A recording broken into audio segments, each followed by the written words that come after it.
All right, take two, FB friends and everybody else that's connected into this particular frequency. So I don't usually do a live on the weekends, but kind of just felt compelled to drop in today because it is just a glorious day.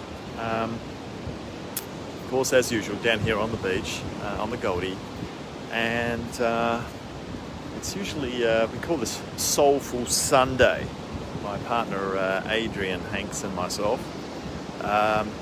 as one of the days that we have in a cycle we go through each week in sort of bringing relevant content to balance out the week with naming each day, each of the elements of what we believe are a healthy lifestyle. And Sunday being the last day, and traditionally was the day that everybody went to church. I think going to the church of your own soul, and calling it Soulful Sunday. So yeah, it's been really wonderful out here. It's just stunning, and you've got a lot of families, friends, relatives, whatever, but a lot of doggies. There's a lot of doggies out here, and I don't mind sharing. I've been thinking about getting a doggy, and it's probably like the Cavapoo. Anybody got any Cavapoos or know any good breeders around the Gold Coast, Brisbane way, whatever? Then that'd be great. Hey Chris, what is it for you? It's Saturday evening. You're probably diving into a glass of hopefully some biodynamic red. I know you like your wines. I remember. There's actually a company in the US called is it Dry Wines, I think. Dry because they actually lowered the alcohol level below about 9%. The way they used to make it before it got industrialized, and then kind of like for commercial reasons to ferment faster and make it more addictive, they increased the alcohol by almost double. Anyway, that's sort of stuff I talk about during the week. So yeah, just a lovely day. There's a lot of dogs. I didn't realise that actually beyond where the lifesavers are, between the flags, you're not allowed to have dogs. And so down on the northern end of the beach, you can have dogs. And so everybody gets their dogs out, and they're all running around, and all these dogs are having a bit of a party, playing with each other and so on. Sniffing each other out, sussing each other out, as us humans do as well in a different way. So it's just really lovely winter's sunny day of people, being in community, which is really great to see. So and been listening to a podcast that I'm going to put out and share out, which I listen to a lot of podcasts, and this one really kind of grabbed me. By some of you may have heard of Paul Chek, and he's quite a smart and philosophical sort of guy. Really smart. Doesn't mix words. Let's go at the odd fuck explicitive now and then, but in the right sort of context. Not like he's trying to be trendy, just trying to express and really emphasize a point. And his sort of view on things really resonated with me. I found it really just such a great holistic view of what's happening on the planet right now. And interestingly, and a lot of this is coming to me right now around, frequency and energy, and it just seems to be everywhere.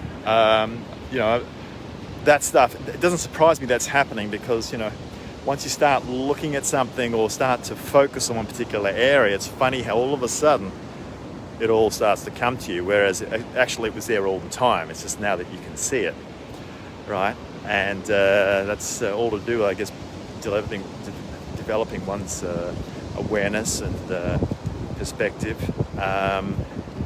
and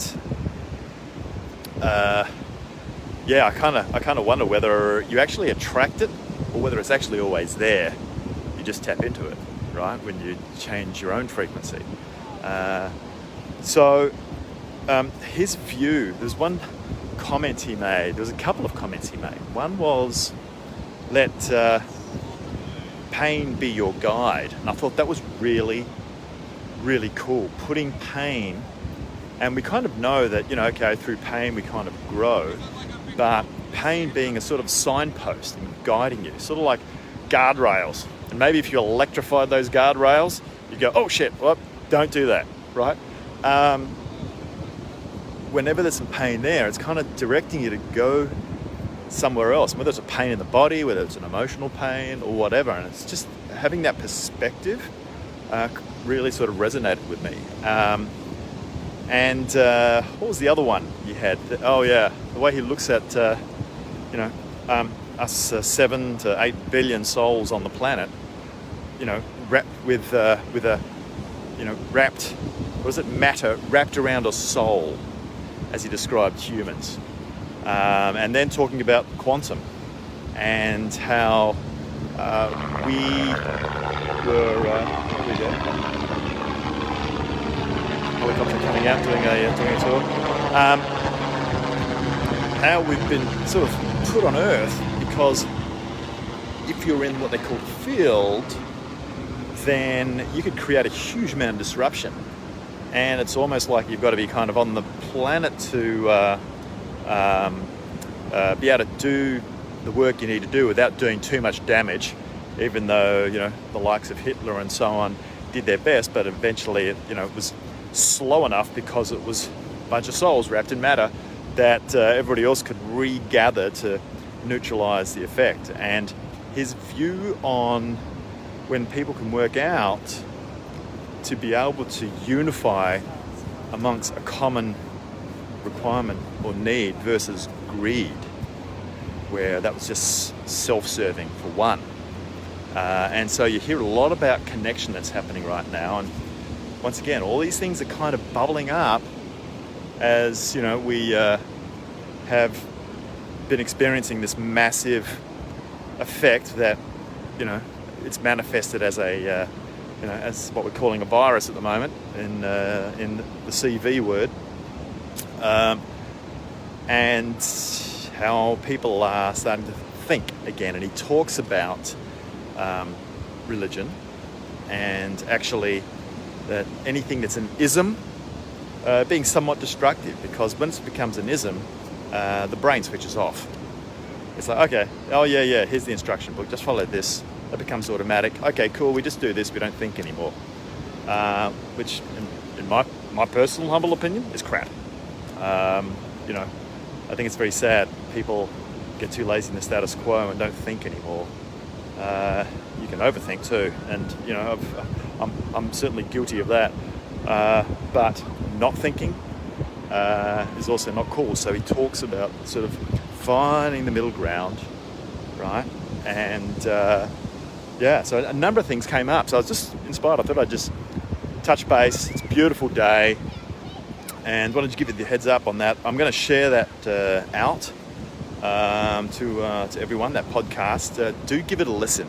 It really is fascinating, and it actually gets better and better the more you go through the podcast. So I'm going to leave it here, guys. Not going to take up too much of your precious time on a Sunday. Hopefully you're having a lovely Sunday, or at least a Saturday evening over there on the in the US. And what time is it over in Europe? It's super early in the morning. It's about 4 a.m. thereabouts. And enjoy the rest of your weekend. Let's just say that.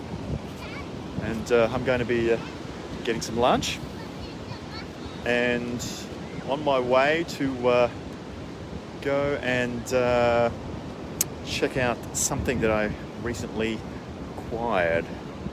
And for those that watched the Corporate Alchemist project on Friday, they'd have a fair idea what that is. So it's a new project that I'm working on for a number of things, for a number of reasons. So all the best, team.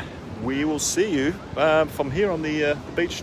Well, I probably will be. I'll be running on the beach tomorrow. Yeah, with any luck. Oh no, hang on. Tomorrow is Corporate Alchemist Project video. So we'll be going live with Adrian tomorrow at sometime in the afternoon. We haven't got a fixed time locked in yet, but we do realise we're going to have to lock a time at some stage so that people can rely on us being consistent at a particular time.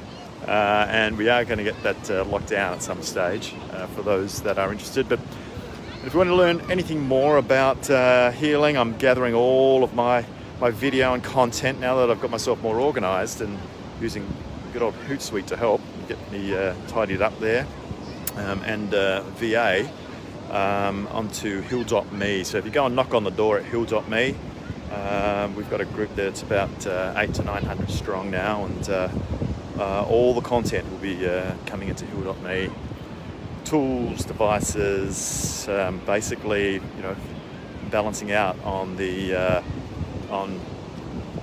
circle of life and having an optimized lifestyle specific to each individual. That's the key part. All right, guys, have a great one. We'll see you on the next one. Bye.